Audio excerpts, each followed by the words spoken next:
Hi hello welcome to post 360. నేను మురళీ రాపల్లి. పాకిస్తాన్ పైన భారత్ జరిపిన వైమానిక దాడుల్లో ఉగ్రవాద స్థావరాలు నేలమట్టమైపోవడం జరిగింది.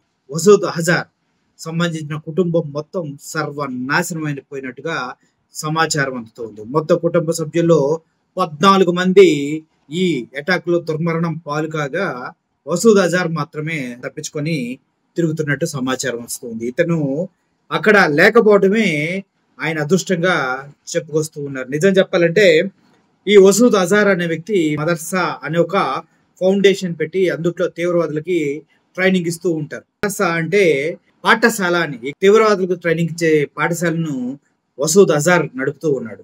అటువంటి క్రమంలో కుటుంబం మొత్తం కూడా తీవ్రవాద కార్యకలాపాల్లో ముందుండి నడిపిస్తూ ఉంటారు. భారత్ పైన అటాకులు కానీ బాంబు దాడులు కానీ ఏమైనా చేయాలంటే కూడా కుటుంబమే ప్రధానం. ఎందుకంటే వీళ్ళంతా కలిసి ప్లాన్ చేసి దాన్ని పూర్తి స్థాయిలో ఎగ్జిక్యూట్ చేస్తూ ఉంటారు.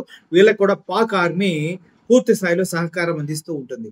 అదే విధంగా పాక్ ఆర్మీతో మీటింగ్లు జరుపుతూ అటు ఇస్లామాబాద్ కి ఇటు రావుల్పిండికి మధ్య ఈ మసూద్ అజర్ తిరుగుతూ ఉంటాడు. ఆ క్రమంలోనే పాకిస్తాన్ ఆర్మీ తిరిగి పూర్తి స్థాయిలో సెక్యూరిటీ భద్రత కల్పిస్తూ ఉంటుంది. ఎందుకంటే ఈయన ఇండియా హిట్ లిస్ట్ లో ఉన్నాడు అనే విషయం పాకిస్తాన్ కి తెలుసు కాబట్టి. అయితే భారత్ పైన ప్రతీకార చర్యలు తీర్చుకుంటామంటూ మసూద్ అజర్ మాట్లాడటం జరిగిందట. తన కుటుంబ సభ్యులు అందరూ కూడా స్వర్గానికి వెళ్తారంటూ మాట్లాడుతూ ఆ బాధతోనే పాకిస్తాన్ దీనికి ప్రతీకార చర్య చేస్తుంది, ఇండియా పైన మేము కంపల్సరిగా కక్ష తీర్చుకుంటామంటూ మసూద్ అజర్ మాట్లాడటం జరుగుతుంది. అయితే మొత్తానికి మొత్తం కుటుంబంలో ఉన్నటువంటి 10 మంది చనిపోయారు, ఇంకా 4 ఉన్నారు. దాడికి ముందు దాడికి తర్వాత విజువల్ చూసినట్లయితే మసూద్ అజర్ కుటుంబం ఉంటున్నటువంటి ఇల్లంతా తునకలైపోయింది. నిజంగా చెప్పాలంటే డోర్లు, తలుపులు, సీలింగ్ ఏమీ లేవు. మొత్తం అక్కడక్కడ మొండి గోడలు గాల్లో వేలాడుతూ కనిపిస్తూ ఉన్నాయి మనకు. అయితే ఈ మసూద్ అజర్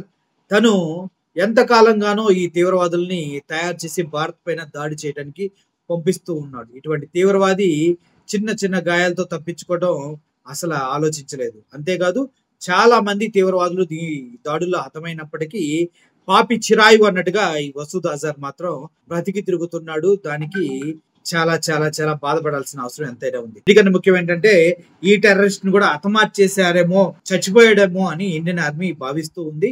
కానీ వాడు మాత్రం బ్రతికుండే ఇండియా పైన కంపల్సరిగా ప్రతీకారం తీర్చుకుంటా అంటూ ప్రగల్భాలు పలుకుతున్నట్టుగా వార్తలు అయితే వస్తూ ఉన్నాయి. వాళ్ళ కుటుంబాలు చనిపోయినట్టుగా పాకిస్తాన్ గవర్నమెంట్ పూర్తి స్థాయిలో నివేదిక కూడా ఇచ్చింది. మసూద్ అజర్ సంబంధించిన కుటుంబం అందరూ కూడా చనిపోయారు, చిన్నపిల్లలతో సహా ఎవరు బ్రతికలేరు.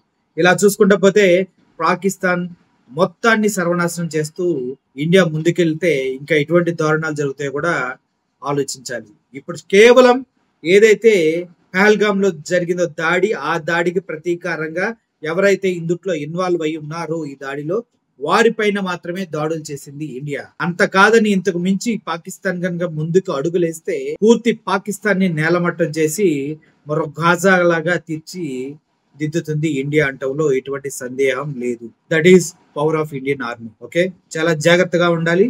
ఇండియన్ పౌరులంతా గుండెల మీద చేయలేసుకుని బ్రతకండి. No problem. Army on fire anytime, anywhere. They will protect us. Thank you for watching this video. Murali signing off. Thank you so much.